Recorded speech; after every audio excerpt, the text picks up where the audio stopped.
Here, Abu Bakr al-Baqillani wrote in the 3rd century, he wrote a book called I'jazul Quran, the miracle of the Quran. And it's, when I read that book, I was really sad. The first page of that book is very, very sad.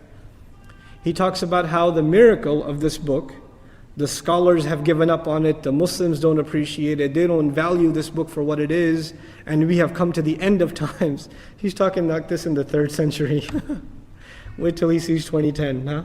SubhanAllah.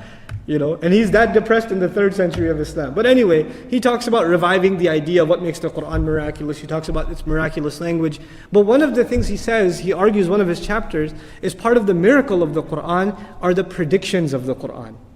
The predictions of the Quran. The Quran made a call. The call was Rome will dominate within 10 years. Within 10 years, they're going to make a comeback. They were dominated now, within 10 years, they'll come back against the Persians.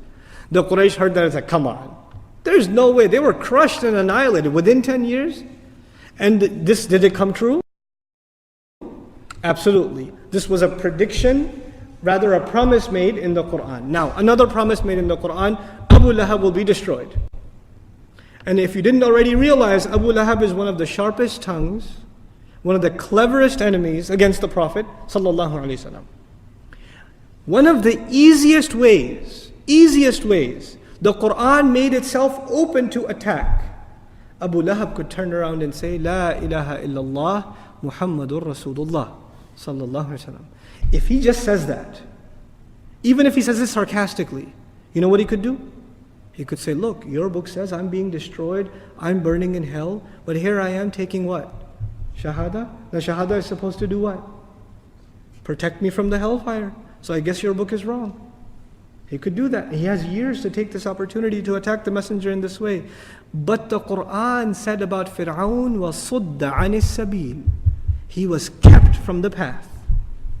Fir'aun was kept from the path. And he landed himself in Tabab. And تَبَّتْ يَدَا أَبِي لَهَبٍ وَتَّبْ. And what did we do? Miraculously, what did we find in the Quran? He's making sarcastic commentary about his hands, saying, hey, my hands still are here.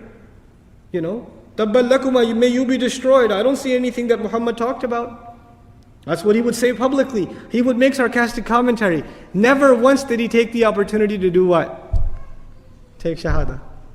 It was open to attack. He never did it. And we learn from that, وَصُدَّ عَنِ السَّبِيلِ was fulfilled on him too.